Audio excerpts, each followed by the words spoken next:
Hey guys, I'm Nick and welcome back to Sci-Finatics.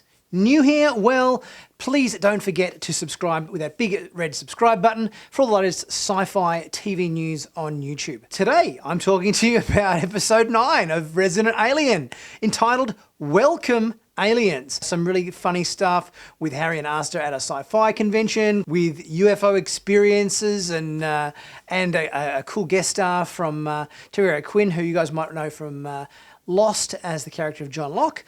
We also had the mayor and his wife having a dinner party with the government agents who are desperately trying to seek out Max and find out what he knows about Harry.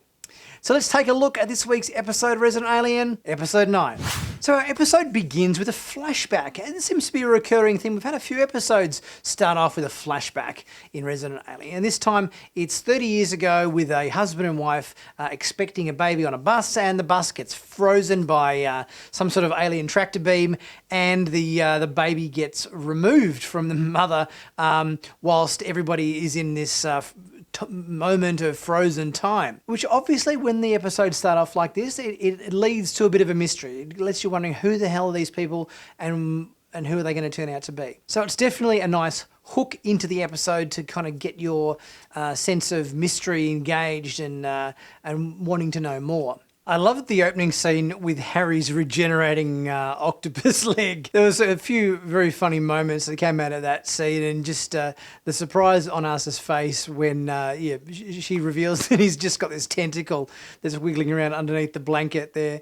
There was a few really cool moments in there, so that was a funny scene. So poor old Harry hasn't been having too much luck with getting his doomsday device all working and activated. It seems to have been broken in the fall down the crevasse from last week's episode, and now in order to reboot it, he's going to need to find some alien tech from somebody in order to reverse engineer it so it gets active again. It's always from one stumbling block to the next with Harry's quest. It was great to see both Max and Sahar in this episode again. We had an episode without them last week, so it's always entertaining when these guys get together with Harry, where they sort of push him a bit and challenge him a bit, and there was some really funny dialogue here between these guys. So that's always a highlight of the episode for me. Particularly funny was the Men in Black reference from Sahar. That was a gem. And the solution for this week's episode is particularly entertaining, which promotes a trip to the local UFO convention, trying to track down a piece of this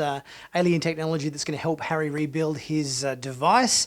I love the line at the start of this where they're just before they go in, where Harry's watching all of the people dressed in cosplay and everything in alien gear going into the convention, and he's looking all kind of a bit insulted and looking at all these people going in and sort of saying, oh, this is not right. You know, my people aren't a costume.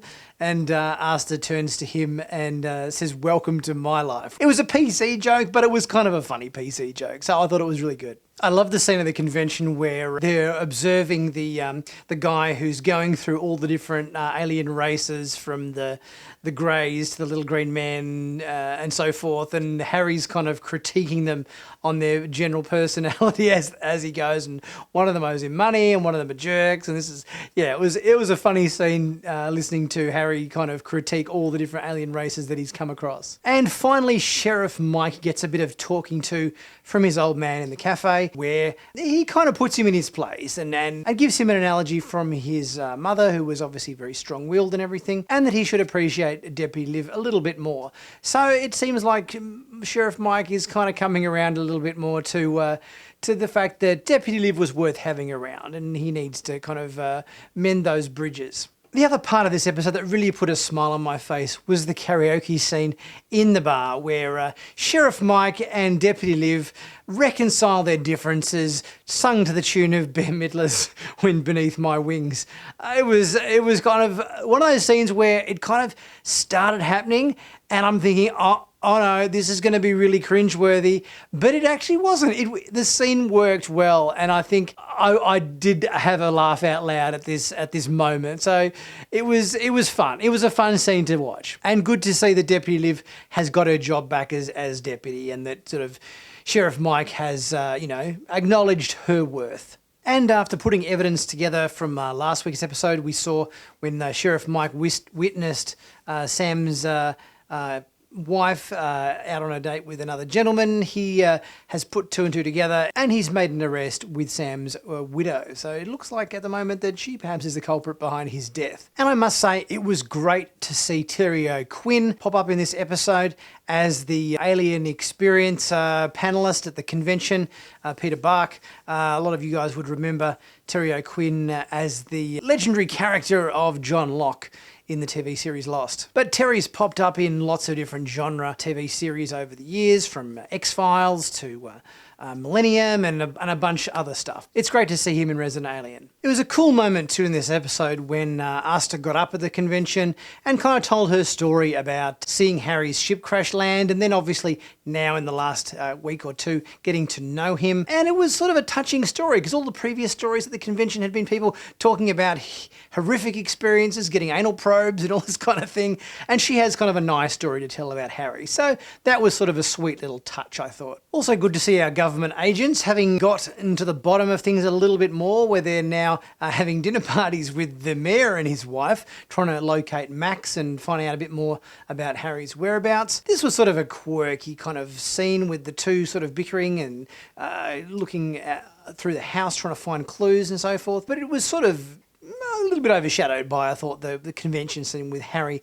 and Astor, which really kind of took the centre stage of this episode. But, you know, obviously good to see the agents getting closer to their goal, which should climax, I'm guessing, in the next episode. Now, even though it didn't pay off in this episode, the scene with Harry trying to extract the what he thought was an alien microchip out of the arm of the poor lady who's getting her photo taken in the alien autopsy room, it turned out just to be a BB that she got stuck in her arm as a kid.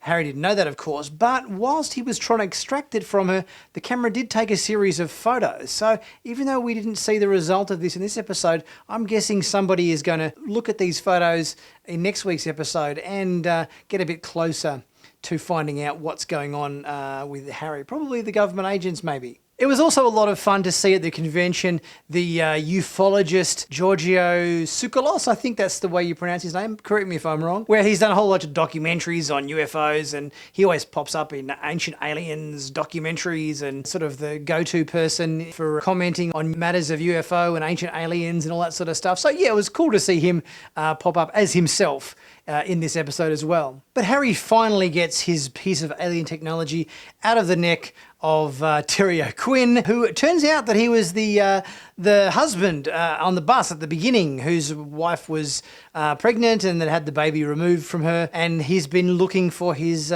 son ever since. Harry now has the microchip that he needs, courtesy of Peter Buck, the alien tracker. And Max sneakily, through the help of a bit of a laptop security protocol he's got going on there, manages to find out that Lisa Casper is the one that took the piece of alien ship technology that he had hidden in a box of candies on his desk. So how is that going to play into things next week with, and who is he going to go and tell? He's going to go tell, I guess, Harry that the government people have been raiding his room for alien tech.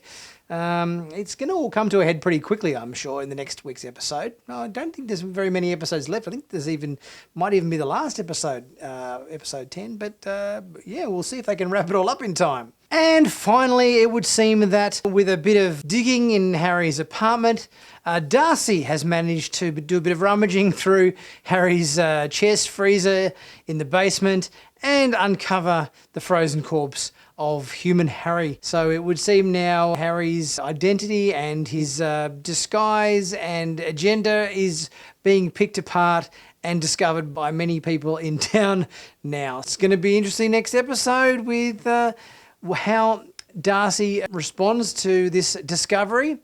And it will also be interesting to see whether we finally have a kind of a bit of a showdown of some sorts between the government agents and Harry and his ship and also Linda Hamilton. We didn't see Linda Hamilton this week, so I'm hoping we get to see a bit of a showdown and a bit of an interrogation scene perhaps, or something like that between Linda Hamilton and Harry, to see how that plays out. What What did you guys think of this episode? I enjoyed it. I think there was quite a few laugh out loud moments.